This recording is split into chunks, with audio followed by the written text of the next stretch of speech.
Salut tout le monde, Super Piment, j'espère que vous allez bien. Aujourd'hui ça va être un épisode un peu spécial qui va changer d'habitude puisqu'on va tout simplement lancer une nouvelle série. On sera une série que je sortirai beaucoup moins régulièrement parce que les vidéos sont beaucoup plus longues à travailler. Ou du coup désolé pour ma voix cassée, je sais pas si ça s'entend trop au record mais là en tout cas dans la vraie vie ça s'entend quand même un peu. Et puis je pense qu'on va pouvoir commencer. Bon, si on se retrouve dans cette vidéo aujourd'hui c'est tout simplement pour parler des mineshaft. Bon, pour ceux qui savent pas et qui ne jouent pas à Minecraft, les mineshaft en fait c'est tout simplement des mines. Bon, les mineshaft ne sont pas énormément rares, mais dedans on peut trouver plusieurs choses. On peut par exemple trouver des wagons avec des coffres dedans. Et puis là, je pense que certains d'entre vous doivent être en train de se demander, mais Piment, en fait, il y a rien de bizarre dans les mineshaft. Dans les mineshaft à proprement parler, il n'y a rien de vraiment bizarre, mais c'est surtout sur l'histoire du mineshaft. On est d'accord que les mineshaft sont là pour récupérer des ressources comme des minerais. Mais alors pourquoi les personnes qui auraient creusé dans les mineshaft n'auraient tout simplement pas pris les ressources qu'il y a sur les murs? Si c'était bien leur objectif, ils auraient déjà pris tous les minerais qui se trouvaient sur le mur. Ils auraient pu prendre l'or, le fer, l'émeraude, la redstone, le lapis lazuli ou encore le diamant. Mais pourtant, tous ces minerais restent complètement intacts sur les murs du mineshaft. Et puis après tout, qui a creusé les mineshaft? Quand les a-t-il creusés et dans quel but? Vous l'aurez compris, c'est la question qu'on va se poser aujourd'hui. Donc installez-vous bien confortablement et ouvrez grand vos oreilles. Et je tiens à dire que toutes les choses que je vais dire dans cette vidéo ne sont que des hypothèses et je vous invite à mettre vos hypothèses en commentaire. On va donc essayer de trouver la vérité sur les mineshaft. C'est parti.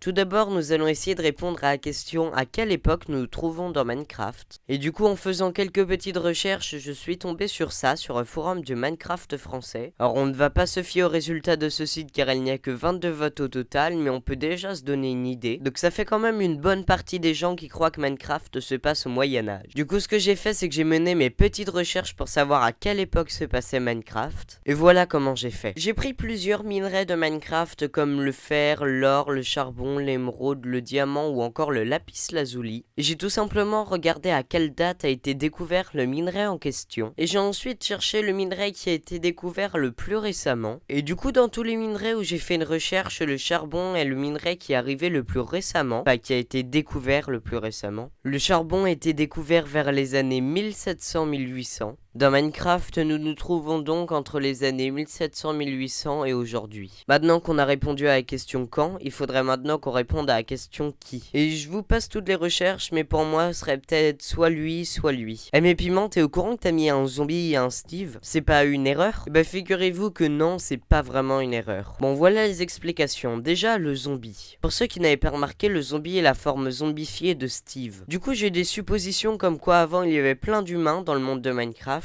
Et qu'un jour, lors d'une catastrophe, Steve est devenu le seul survivant humain. Mais bon, ça je vous raconterai ça dans une autre vidéo si vous le voulez. Les zombies dont leur but était de tuer Steve voulaient peut-être tout simplement des minerais pour se préparer à une grande bataille. Bon, comme on l'a vu plus tôt, je pense qu'on peut écarter cette hypothèse étant donné qu'il y a toujours les minerais sur les murs des mineshaft. Et du coup, il nous reste une deuxième hypothèse. La deuxième hypothèse, comme vous pouvez le voir, c'est tout simplement des Steve. Bon, j'en profite pour faire une petite aparté au moment où vous ne comprenez absolument rien à ce qui se passe. Pour vous dire merci, on est presque 60 abonnés, c'est un truc de ouf. Et puis du coup n'hésitez pas à liker, à vous abonner si c'est pas encore fait. Et du coup on peut reprendre la vidéo. Bon, du coup, vous rêvez pas, mais c'est vraiment des Steve. Il faut savoir que les premiers mobs à avoir été implémentés dans le jeu Minecraft étaient tout simplement des Steve. Au début, ils ne faisaient que courir dans tous les sens en faisant n'importe quoi, mais au fur et à mesure, ils se sont améliorés, jusqu'à en devenir aussi puissants que Steve. On se retrouvait donc avec des personnes complètement identiques à Steve et qui avaient la même force. Et pour ceux qui ne savaient pas, c'est de là que vient le mystérieux et légendaire Herobrine. J'ai hésité à faire une vidéo exactement comme celle-là sur Herobrine, mais vu qu'il y en a déjà pas mal sur YouTube, j'ai préféré ne pas en faire. Mais bon, revenons à nos moutons. Mais encore une fois, l'hypothèse des Steve ne serait pas complètement justifiée. Et c'est là qu'on va passer à la question suivante. Quel était le but de ces humains, ou du moins de ces créatures? Pour moi, il y a deux choix possibles. Leur objectif était soit de récolter des minerais, soit de trouver un boss. Et bon, comme on le voit tout au long de la vidéo, l'hypothèse des minerais ne peut pas marcher. L'hypothèse qu'il nous reste donc est donc l'hypothèse du boss. Vous le savez peut-être ou non, mais nous avons apparemment fini Minecraft quand on a battu un boss nommé l'Under Dragon. Et c'est peut-être tout simplement ça que cherchait les Steve. Mais encore une fois, vous en doutez, ce serait trop facile et ça colle pas. Si les Steve cherchaient réellement à battre l'Under Dragon, ils auraient pris les minerais pour se faire du stuff. Mais bon, si on oublie l'hypothèse des minerais qu'ils n'ont pas récupérés, pourquoi avoir fait cette structure? La structure des Mineshaft est faite pour récupérer des minerais et non pas pour chercher un boss. Des rails sont posés par terre et des wagons sont même parfois présents dessus. Tout ça nous laisse donc à penser que c'est vraiment une mine pour récupérer les minerais. Bon, vous l'aurez compris, les données concernant les personnes qui ont fait la mine et leur objectif sont complètement floues. Chaque supposition peut se contredire et tout est complètement anormal. Pourquoi ne pas récupérer les minerais alors que ça ne leur coûte absolument rien? Pourquoi placer des rails au sol du mineshaft? Surtout que si on y regarde bien, les mineshaft ratissent une grande zone. C'est donc parfait pour trouver des minerais. À l'heure qu'il est, je ne vois donc plus qu'une solution, l'entité supérieure. Pour ceux qui ont déjà battu l'Under Dragon, vous devez le savoir, mais à la fin il y a un texte. Ce texte est un dialogue entre deux personnes qu'on n'arrive pas à définir. Certains disent que c'est un dialogue entre deux Enderman ou alors entre Herobrine et un zombie. Mais toutes ces informations peuvent être complètement démontées et du coup il ne reste qu'une seule solution. Dans le dialogue, à plusieurs moments les entités disent nous suivre toute l'aventure. Et à l'heure d'aujourd'hui, il n'y a aucune entité visible et connue capable de nous suivre sur Minecraft de jour comme de nuit durant toute l'aventure. Et du coup, pourquoi cette entité supérieure aurait voulu créer des Mineshaft et quel aurait été son but? Sur le wiki du Minecraft officiel, on peut voir que les Mineshaft se situent parfois sous les donjons. On pourrait aussi penser que c'est avant la catastrophe qui a réduit tous les Steve en zombies que les Mineshaft auraient été créés. Mais encore une fois, les minerais sont toujours au mur et il aurait été plus rentable de les récupérer. Bref, vous l'aurez compris, on ne connaît qu'une infime partie de Minecraft et il nous reste encore plein de choses à découvrir. Et qui sait, peut-être que dans plusieurs versions, un nouveau boss fera son apparition et sera peut-être le boss recherché depuis plusieurs siècles par là ou les entités. Beaucoup de choses présentes dans cette vidéo n'étaient que des hypothèses. Je vous invite donc à me répondre en commentaire par ce que vous pensez. C'est tout ce que j'avais à dire dans cette vidéo et je vous laisse avec le mystère des Mineshaft qui ne sera peut-être jamais résolu.